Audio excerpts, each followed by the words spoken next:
The laughter hit the stone walls of the great hall and came back sharper than it left. Every torch seemed to dim. Every breath in the room caught and held. 300 wolves stood in their finery, lords and ladies of the northern reach, warriors in ceremonial leather, elders draped in silver fox, and not one of them moved. Because Seraphina Ashvane, the orphan daughter of a disgraced border lord, a woman who had been scrubbing hearthstones in the servants' corridor not 6 hours ago, had just laughed in the face of Cale Draven, Alpha King of the Iron Territories, ruler of the Five Peaks, the wolf whose name alone silenced wars. He had spoken clearly. The hall had heard every word. "You," he had said, his voice low and absolute, his gold eyes fixed on her with an intensity that made the air feel thin. "I choose you." And she had laughed. Not a nervous giggle, not a quiet, disbelieving breath. A real laugh, sudden and wild, and edged with something that sounded like terror, dressed as defiance. It burst out of her before she could catch it, her hand flying to her mouth a full second too late, her dark eyes going wide above her fingers as the sound rang out across the silent hall, like a goblet dropped on marble. The wolves nearest to her stepped back. Lady Iselda Thornwood, who had been positioned at the front of the presentation line, in a gown that cost more than most villages earned in a season, went white to her lips. The beta, Commander Aldrich, closed his eyes slowly, as though witnessing something that could not be undone. And Cale Draven did not move. He stood on the dais before the carved wolf throne, 7 feet of hewn authority in black leather and iron-threaded wool, the crown of blackened steel resting on dark hair that fell past his jaw. His face, cut from granite and shadow, scarred along the left temple where a challenger's claw had opened him to the bone 40 years ago, showed nothing. His gold eyes, burning faintly in the torchlight, did not blink. The silence that followed her laugh was worse than any roar. It stretched. It thickened. It pressed against the walls like something living, and 300 wolves felt their wolves go still inside them, the way prey goes still when the predator's gaze passes over. Seraphina's hand was still pressed to her mouth. Her fingers were shaking. She could feel every eye in the hall like a brand, could feel the heat crawling up her neck, could feel the precise moment the laughter died in her throat and left behind something cold and hollow and afraid. She had not meant to laugh. Or perhaps she had. Perhaps some fractured, cornered part of her, the part that had survived her father's ruin, her uncle's cruelty, 3 years of sleeping on stone floors and eating what the kitchen dogs left behind, had heard the most powerful wolf alive say, "I choose you," and understood it as the cruelest joke anyone had ever told her. Because things like this did not happen to women like her. Kings did not look past ladies in silk to find a servant girl with ash on her hands. The mate bond did not reach across the vast gulf between a throne and a hearthstone. And if it did, if it somehow did, then it was a trap. It was always a trap. So she had laughed, because laughing was the only weapon she had left. And because if she had not laughed, she would have done something far more dangerous. She would have believed him. Cale watched her. The hall watched him. And the silence went on and on, a living thing with teeth. Then, slowly, so slowly that every wolf in the room tracked the movement like a blade being drawn, the Alpha King descended the 3 steps from the dais. His boots struck the stone floor. 1 step, 2, 3. The crowd parted for him the way water parts for the prow of a warship. Bodies pressing back, heads dropping, eyes averting. He walked through his court like a man walking through tall grass. Unhurried, unimpeded, inevitable. He stopped in front of her. Close, too close. Close enough that she could see the faint silver threading through the gold of his irises, could smell pine and iron and something older, colder. The frost-sharp scent that clung to him always, that no fire could warm. Close enough that she had to tilt her chin up to meet his gaze, and the motion exposed her throat in a way that made every wolf in the room hold their breath. She did not step back. Her hand dropped from her mouth. Her jaw tightened. He studied her face. The sharp cheekbones that hunger had carved too fine. The dark circles beneath darker eyes. The thin scar along her collarbone, where her uncle's ring had caught her skin when he struck her last winter. He studied her the way a man studies a fire he has been told cannot exist. And something moved behind his eyes. Something vast and ancient and barely contained. His wolf. She could feel it, a pressure in the air, a vibration too low to hear, a heat that radiated from his skin despite the frost that followed him everywhere.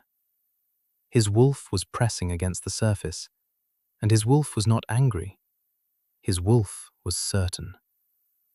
"I will ask you again," Cale said. His voice was quiet, not soft, quiet. The kind of quiet that a blade is quiet when it has already been drawn. Every syllable carried to the farthest corners of the hall without effort, because when the Alpha King spoke, the very stones listened. Seraphina's pulse was hammering so hard, she was certain he could hear it. He could. Every wolf in the room could. "I will ask you again," he repeated, slower, "and you may answer however you wish. You may laugh, you may refuse, you may turn your back on me and walk out of this hall, and no one will stop you." He paused, his eyes held hers. "But I need you to understand that I am not mocking you. I am not testing you. I am not playing a game with a servant girl for the amusement of my court." His voice dropped, and the next words were spoken so quietly that only she could hear them, and perhaps Aldrich, who stood rigid at the foot of the dais, his hand on his sword hilt, and his face carefully blank. "My wolf has been silent for 200 years. He has not stirred for war, for blood, for challenge, for any woman who has stood before this throne. 2 centuries of nothing. And then you walked through that door with ash on your hands, and your chin raised like you were daring every wolf in this room to try you. And he woke." His hand lifted, not reaching for her, just lifting, palm open, as though offering her something invisible. "So I will ask you once more, and this time, listen to what your wolf tells you before you answer." The hall had stopped breathing. Lady Iselda's knuckles were white around her goblet. Lord Brennan, who had brought his daughter 300 miles for this ceremony, looked as though he had swallowed a stone. The elders in the gallery above leaned forward, silver braids hanging over the carved railing, their ancient eyes sharp and unreadable. Seraphina stared at the Alpha King's open hand. Her wolf. He had said her wolf. As though she had one. As though the thing she had felt stirring in her chest since she was 15, the restless, voiceless heat that surged when she was cornered or afraid, that pressed against her ribs like something caged, was not a defect or a madness, but a wolf that had simply never been allowed to wake.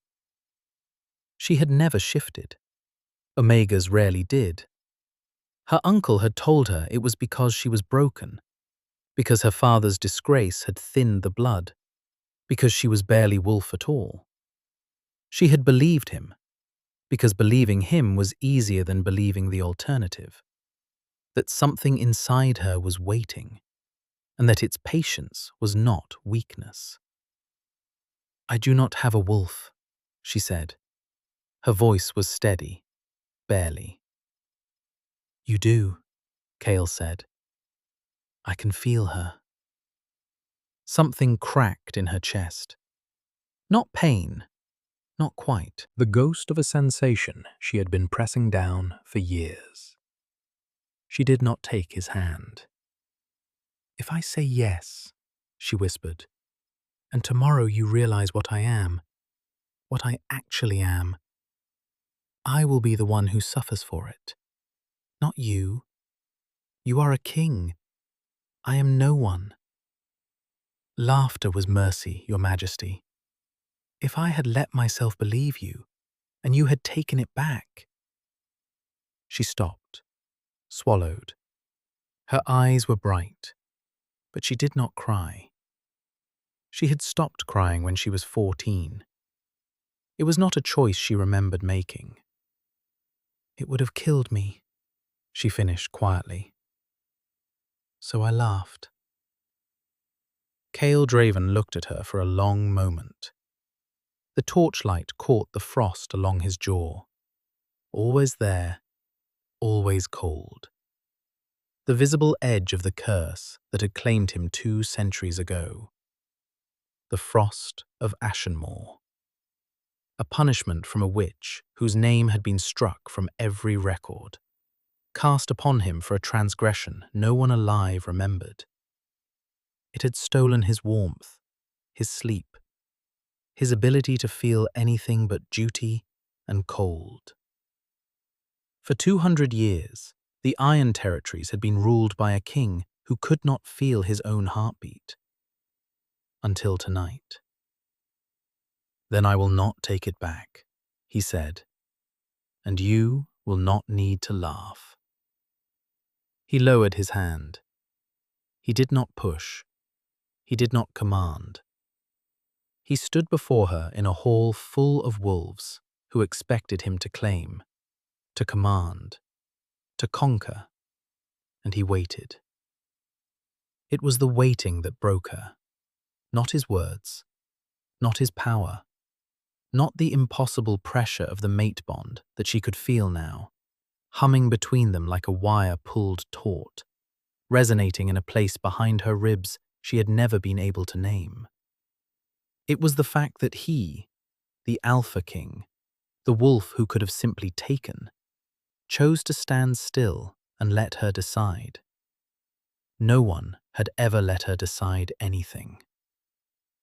"Yes," she said. The word was barely audible. It did not matter. Every wolf in the hall heard it. And somewhere deep in Kale Draven's chest, beneath the frost, beneath the silence, beneath 200 years of frozen nothing, something shuddered. A warmth so faint it could have been imagined. A crack in the ice no wider than a hair.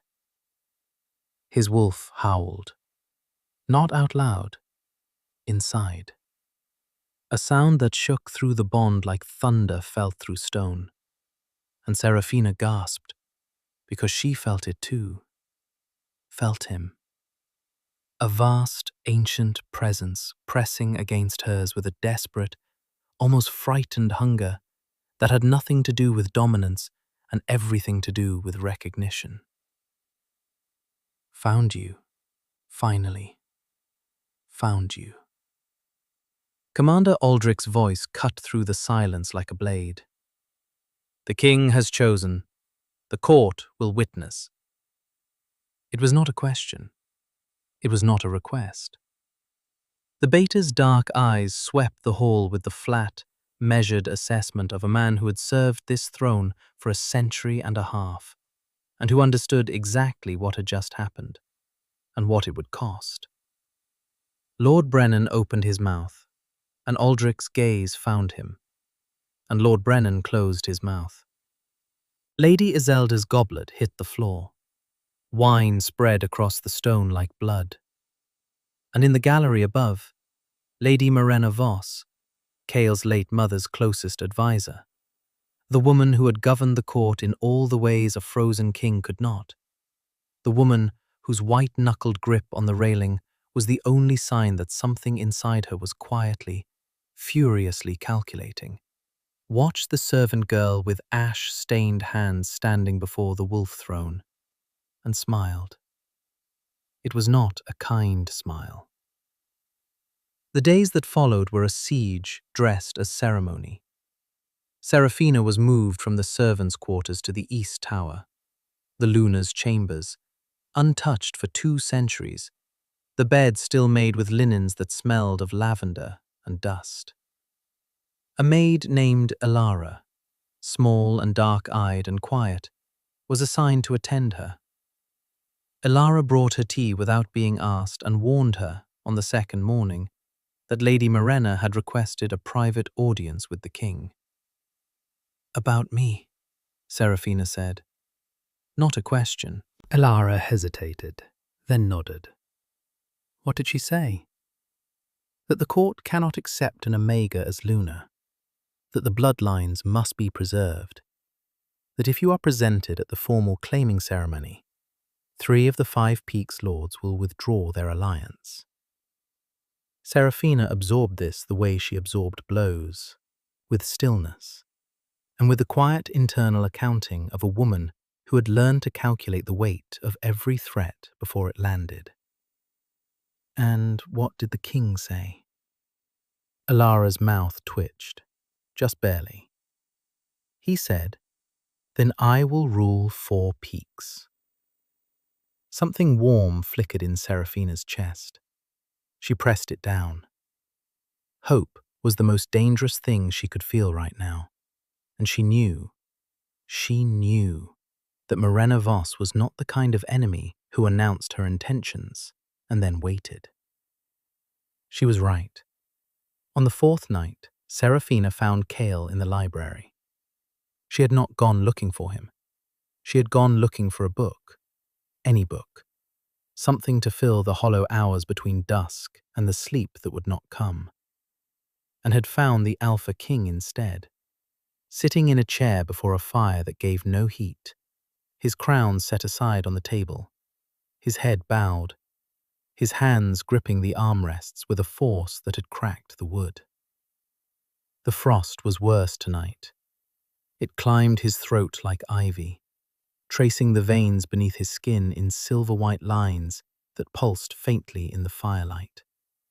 His breath came in slow, controlled measures, the breathing of a man managing pain so constant he had forgotten what its absence felt like. She should have left. Protocol demanded it.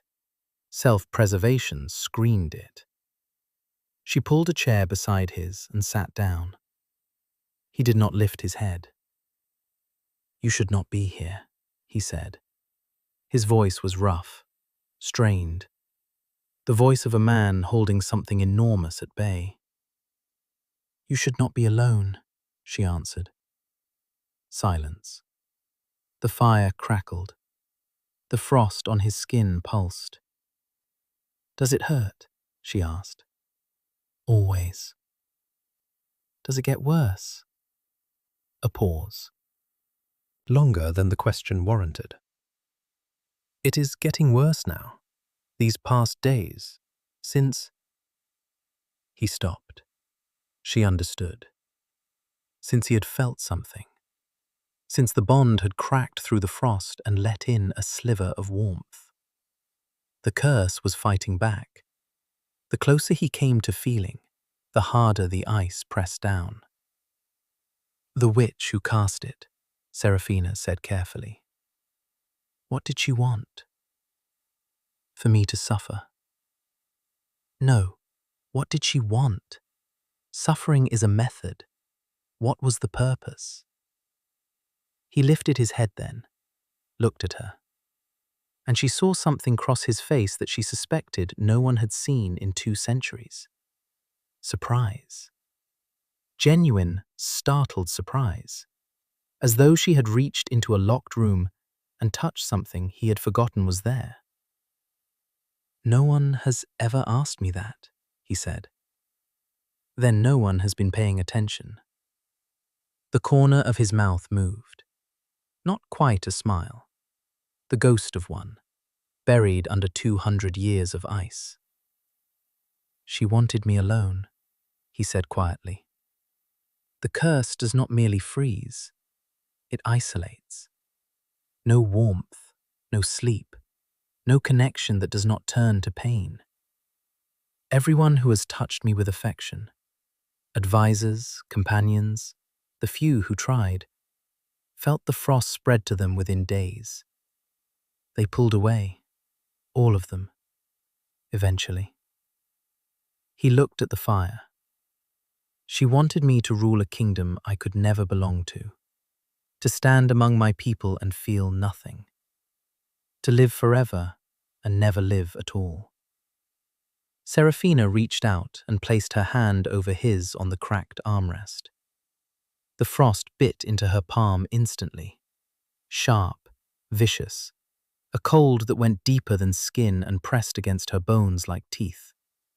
She felt it try to spread, felt it reach up her wrist like crawling ice, felt the searing wrongness of it. She did not pull away. Cale's entire body went rigid. His eyes snapped to her hand. The gold in his irises flared, bright, molten, barely human, and a sound rose from his chest, low and raw and involuntary. His wolf pressing against the surface with a force that made the air vibrate. "You are going to get hurt," he rasped. "I have been hurt before," she said evenly. "This is just cold." And then, so faintly that she almost missed it, the frost beneath her fingers receded. Just a fraction. Just enough. A patch of warm skin the size of her palm, appearing under her touch like earth emerging from snow. His breath caught. A sharp, broken sound. The sound of a man who had not felt the warmth of another person's hand in 2 centuries. "How?" he started. "I do not know," she whispered. "But I am not letting go." They sat like that until the fire burned to embers. Neither of them spoke again. The frost held everywhere except where her hand rested, and in that small, impossible warmth, something between them took root. Lady Morena struck on the 7th day. If you're enjoying this story and want more like it, take a moment to hit that like button. It helps more than you know. The claiming ceremony had been announced for the full moon, 3 nights away. The 5 Peaks lords were arriving, their retinues swelling the fortress with wolves who stared at Serafina with open contempt when they passed her in the corridors. She was the servant, the Omega, the ash-handed girl who had somehow bewitched the king, and the court's patience for the spectacle was wearing thin. Morena invited Serafina to tea. The older woman's chambers were immaculate. White stone, white furs, white candles that burned without smoke. Morena herself was ice and silver, beautiful in the way that blades are beautiful, her white hair coiled high, her pale eyes assessing. "You care for him?" Morena said. Not a question. "Yes." "Then you should know what you are doing to him." Morena set down her cup with a precision that was itself a weapon. "The curse responds to hope, child. Not to love, to hope. Each time he allows himself to feel, the frost deepens. You noticed it, of course. The way it has spread since your arrival. The way his hands shake now, when they did not shake before." Serafina's blood went cold. "You are not the cure," Morena said, her voice soft and almost kind. "You are the catalyst. The closer he gets to you, the faster the curse will consume him. If you stand beside him at that ceremony, if you let him claim you publicly, let him pour hope into the bond, he will be dead within a year. The room tilted. Serafina gripped the edge of the table. "You are lying," she said, but her voice shook. "Am I?" Morena tilted her head. "Ask Commander Aldrich about the last woman the king allowed himself to care for. Ask him what the frost did when hope entered the equation. Ask him why he watches you with such careful dread." She leaned forward. "You can save him, Serafina. Walk away. Leave quietly, tonight, before the ceremony. The bond will wound him, but it will not kill him. Staying will."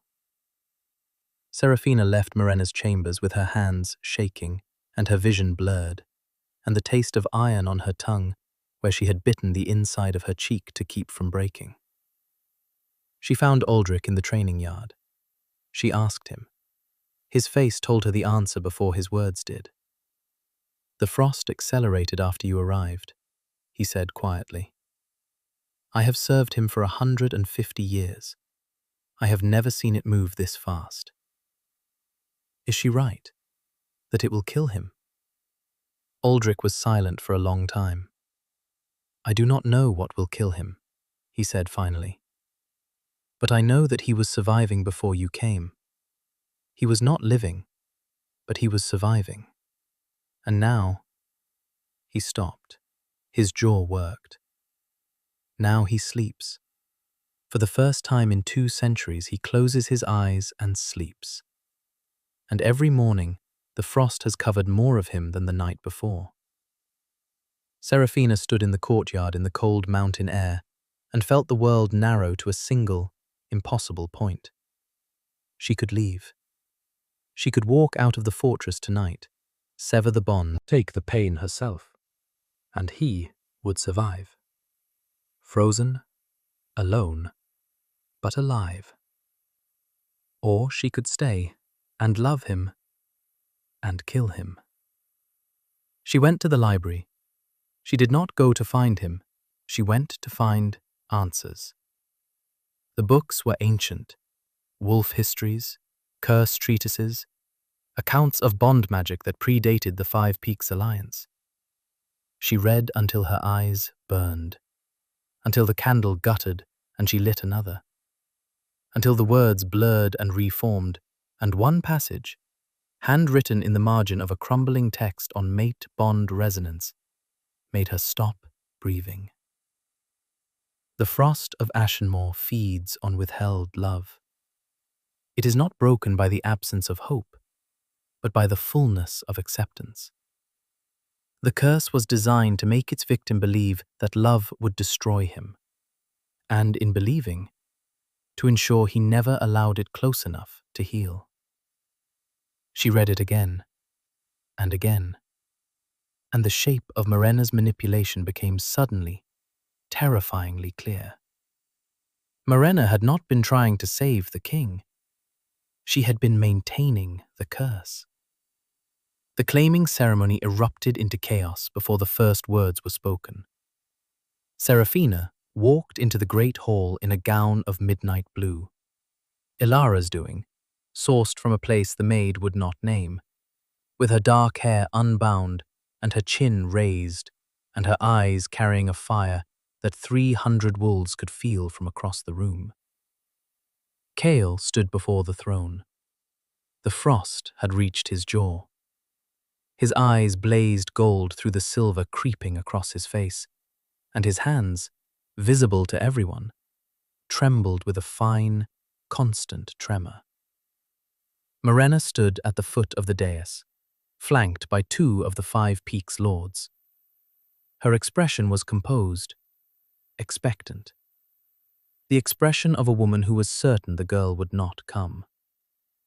Serafina met Morena's eyes across the hall and watched the color drain from the older woman's face. "I challenge," Lord Viren announced, stepping forward, Morena's creature, Everyone knew it. A minor lord with a loud voice and ambitions that outpaced his bloodline. I challenge the fitness of this woman to stand as Luna. She is Omega-born. She is unshifted. She has no— I was not finished walking, Seraphina said. The hall went silent. She continued forward, past the lords, past the warriors, past Viren, who stood with his mouth open and his challenge hanging unfinished in the air. She walked until she stood before the dais, before the Alpha King, close enough to see the frost crawling beneath his skin and a desperate, terrified hope in his eyes.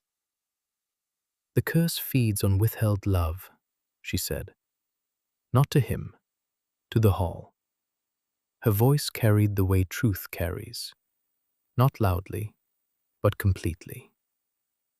It was designed to make him believe that hope would kill him, that closeness would destroy him, that the only way to survive was to remain frozen and alone.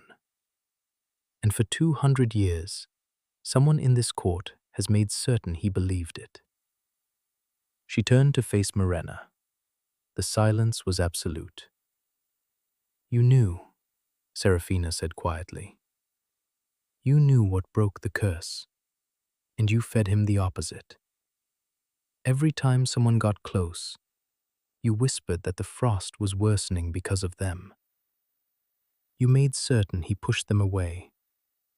You maintained his isolation and called it protection. Morena's composure cracked. Just a fracture, a tightening around her eyes, a whitening of her knuckles. But in a room full of wolves, it was a confession. You are a servant girl telling fairy tales, Morena hissed.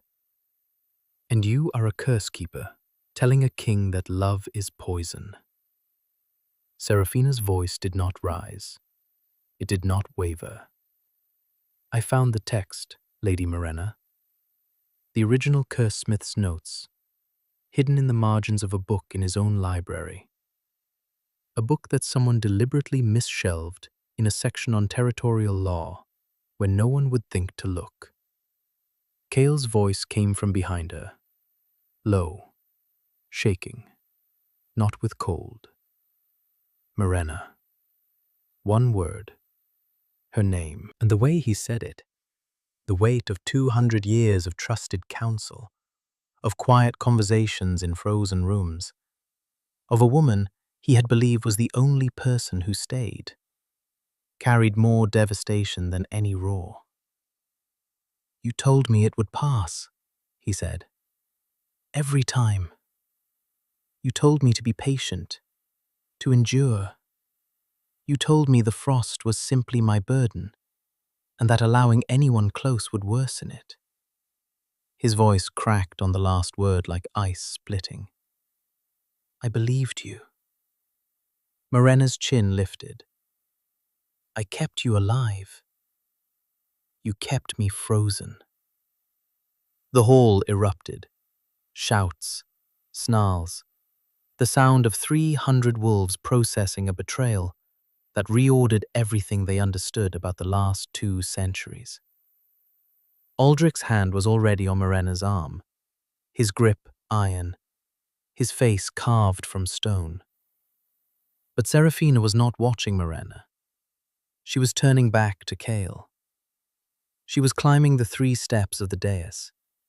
She was standing before the Alpha King, whose frost had reached his eyes, whose skin was more silver than gold, whose body was shaking with the force of a curse that was fighting, desperately, savagely, to survive.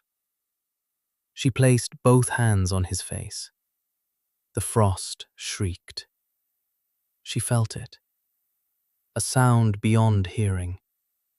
A vibration in her bones. A cold so profound it burned. Her fingers went numb. Her wrists ached. Something inside the curse reared up like a living thing, snarling, clawing, trying to force her away. She held on. "I am not afraid of you," she said. To him, to the curse, to every voice that had ever told her she was nothing and would never be enough. "And I am not letting go." The thing inside her chest, the caged, voiceless thing she had carried since she was 15, broke free. It did not feel like shifting. It felt like breathing for the first time. A warmth that started behind her ribs and poured outward, through her hands into his skin, meeting the frost and pushing. Not with violence, with something older and more patient. With acceptance. With the full, unguarded weight of a love that asked for nothing and had nothing back. The frost shattered, not slowly, not in pieces. It shattered like glass struck by a bell, a sound that rang through the great hall and silenced every voice. Silver-white fragments dissolved into light and then into nothing, pouring off his skin like water, revealing the warmth beneath. Flushed, living, warm. And Cale Draven gasped. A raw, wrenching sound. The sound of a man who had not drawn a warm breath in 200 years.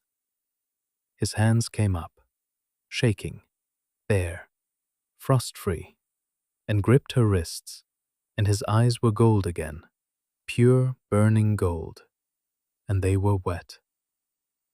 "I feel you," he whispered. "I feel everything." His wolf howled, out loud this time, a sound that tore from his throat and was not entirely human, a sound of grief and release and staggering, overwhelming joy. And somewhere deep inside Seraphina, her own wolf answered, a howl she had never known she carried, rising from the place where she had been caged and silent and waiting for this exact moment. 300 wolves heard both howls twine together, and 300 wolves understood what they were witnessing.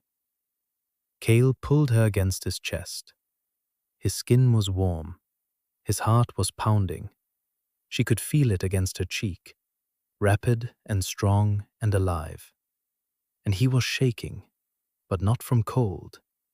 Never again from cold. "My Luna," he said.